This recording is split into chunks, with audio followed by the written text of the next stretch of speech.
Hello guys, कैसे हैं आप सब। गाइस, आपका एक बार फिर से स्वागत है आपके अपने यूट्यूब चैनल हिंदी सागर ज्ञान में। गाइस, जैसा कि आप सबको पता है, हम लेकर आते रहते हैं मर्चेंट नेवी से रिलेटेड जानकारियां इस चैनल पे। तो आप हमारे चैनल को सब्सक्राइब कर लीजिए और साथ में बेल आइकन ज़रूर दबा लीजिए, जिससे कि आपको नोटिफिकेशन मिल सके। आज हम इस वीडियो में जानने वाले हैं मर्चेंट नेवी में जहाज़ों के कितने प्रकार होते हैं। जहाज़ों के प्रकार जानो उससे पहले आपको जानना ज़रूरी है कि जहाज़ क्या होता है।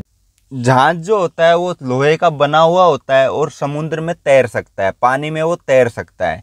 तो एक देश से दूसरे देश या एक स्थान से दूसरे स्थान किसी सामान को लाने और ले जाने का जो काम करता है वो मर्चेंट नेवी में होता है। लेकिन उसको जो लाता और ले जाता है वो जहाज होता है। तो जहाज जो होता है वो आयरन का बना हुआ होता है और ये तैर सकता है। ये एक परिवहन का साधन है जो तैर सकता है। ये कितने प्रकार के होते हैं? बेसिकली ये 3 प्रकार के होते हैं: कार्गो वेसल, टैंकर वेसल और पैसेंजर वेसल। लेकिन इनको फिर अलग अलग भागों में बांटा गया। कार्गो वेसल में, जैसे कार्गो में जनरल कार्गो के अंदर क्या होता है, पैकिंग किया हुआ सामान लोड होगा वो जनरल कार्गो कहलाएगा। बल्क कैरियर, अनपैकिंग सामान लोड होगा वो बल्क कैरियर कहलाएगा। इसके बाद में आपका कंटेनर वेसल में बहुत सारे कंटेनर लोड होते हैं। जैसे आपने कंटेनर देखा होगा किसी मालगाड़ी में, किसी ट्रक में, तो कंटेनर वेसल पे कंटेनर लोड होते हैं। इसके बाद में आपका रोरो वेसल जो होते हैं उसमें ऑटोमोबाइल्स का सामान आता है, जैसे ट्रक, बस, कार जो आते हैं वो रोरो वेसल में आते हैं। तो रोरो वेसल जो होता है वो ऑटोमोबाइल्स का काम करता है। एक होता है रोरो पैसेंजर फेरी। इसमें क्या होता है, होने को तो ये ऑटोमोबाइल्स के जैसा होता है, लेकिन इसमें पैसेंजर भी जा सकते हैं। जैसे आप गोवा में हो, गोवा से आपको मुंबई आना है, तो गोवा से आप मुंबई आओगे, लेकिन आपके साथ में किसी प्रकार की कोई वाहन है, कार है आपके पास या आपके साथ में बाइक है, तो उसको भी आपको शिप के ज़रिए लेके आना है। गोवा से मुंबई आप शिप के ज़रिए आना चाहते हो, लेकिन साथ में अपना कार भी कैरी करना चाहते हो, तो उस कार को आप कैरी कर सको और आपके रहने की व्यवस्था हो सके, इस टाइप के वेसल जो कहलाते हैं वो पैसेंजर फेरी बोट कहलाते हैं। इसके बाद में आपका बीबो जो होते हैं वो एयर कंडीशंस होते हैं। इनमें शुगर जैसी चीज़ें लोड होती है। ज़्यादातर ये ऑस्ट्रेलिया साइड में होते हैं। इसके बाद में आपका livestock cattle carrier. Livestock में जैसे गाय, भैंस, बकरी, इस टाइप की जो चीज़ें जाएंगी, जो सजीव है, वो लाइव स्टॉक में जाएंगे, कैटल कैरियर भी उसको बोलते हैं। टैंकर वेसल में क्या होता है, बहुत सारे होल होते हैं, कार्गो होल, उनमें आपका सामान लोड होता है। लेकिन सामान कैसा लोड होगा, जैसे डीजल हो गया, पेट्रोल हो गया या गैस हो गया, इस टाइप के जो सामान लोड होंगे तो वो टैंकर वेसल्स में होंगे। टैंकर वेसल के अलग अलग भाग है: ULCC ultra large crude carrier, VLCC very large crude carrier, product tanker का जो काम होता है वो रिग से कच्चा तेल लाके रिफाइनरी तक पहुंचाने का काम होता है। तो कच्चा तेल का जो सप्लाई करता है वो प्रोडक्ट टैंकर करता है। केमिकल टैंकर, आपका गैस टैंकर में LNG gas tanker, LPG gas tanker. Offshore supply vessel क्या होते हैं, इनका काम होता है किसी प्रकार की सप्लाई करना। नाम से ही आपको पता चल गया होगा कि सप्लाई।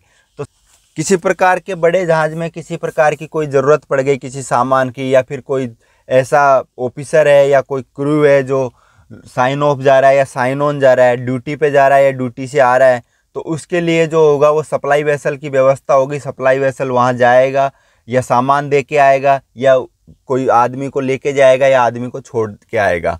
इस टाइप के काम करेंगे, वो कहलाएंगे ऑफशोर सप्लाई वेसल। एक होता है रिग मर्चेंट नेवी में नहीं होता है, लेकिन रिग भी एक हिस्सा होता है मर्चेंट नेवी का। इसका बहुत बड़ा रोल होता है मर्चेंट नेवी में, क्योंकि टैंकर जो चलते हैं वो रिग की बदौलत ही चलते हैं। तो समुद्र से बोरवेल के जरिए तेल निकालने का, कच्चा तेल निकालने का जो काम करता है वो रिग करता है। इसके बाद में आपका आ जाता है पैसेंजर वेसल। जैसे आपने टाइटैनिक मूवी देखा होगा, उसमें एक पैसेंजर शिप सिंक हो गया था। इस टाइप के जो वेसल होते हैं, बड़े बड़े पैसेंजर वेसल होते हैं। पैसेंजर वेसलों में बहुत सारे स्टाफ की ज़रूरत पड़ती है। इसके बाद में आपका आता है टग बोट का काम होता है, जैसे बड़े जहाज है उसको टग करना। टग बोट में बहुत पावरफुल इंजन होते हैं, लेकिन इनका काम सिर्फ और सिर्फ टग करने का होता है। किसी प्रकार का कोई जहाज खराब हो गया, उसको टग करके ले आए, या जहाज को किनारे पे लगाना है, या जहाज को किनारे से निकालना है, तो ये टग करते हैं। एक होती है पायलट बोट। पायलट बोट का काम क्या होता है, जैसे हिंदुस्तान का कोच्चि बंदरगाह है, लेकिन यूरोप से कोई जहाज आ रहा है।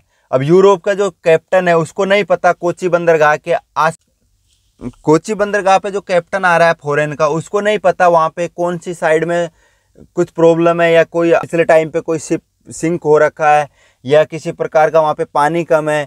इस टाइप की चीज़ें जो है वो वहाँ के लोकल स्टाफ को पता है। बंदरगाह पे एक पायलट होता है। पायलट क्या करता है, पायलट बोट से जाता है, बड़े जहाज पे चढ़ता है, बड़े जहाज से फिर वापस जहाज को लेके आता है किनारे पे, किनारे से फिर वापस उसको समुद्र में छोड़ता है। ये काम होता है पायलट का। तो पायलट बोट का जो काम होता है वो पायलट को कैरी करना होता है, समुद्र में जहाज पे छोड़ना या जहाज से लेके आना, ये पायलट बोट का काम होता है। एक होता है फिशिंग वेसल। बड़े बड़े जो कमर्शियल में फिशिंग पकड़ी जाती है वो फिशिंग वेसलों में पकड़ी जाती है। एक होता है ड्रेजर वेसल। ड्रेजर वेसलों का काम होता है, जैसे बंदरगाह पे किसी प्रकार का कोई डस्ट आ गया, मिट्टी आ गई, बहुत ज़्यादा वहाँ पे कीचड़ हो गया, तो उसको उठा के वहाँ से निकाल के ड्रेजर की सहायता से बीच समुद्र में छोड़ने का काम करता है। ये ड्रेजर वेसल कहलाता है।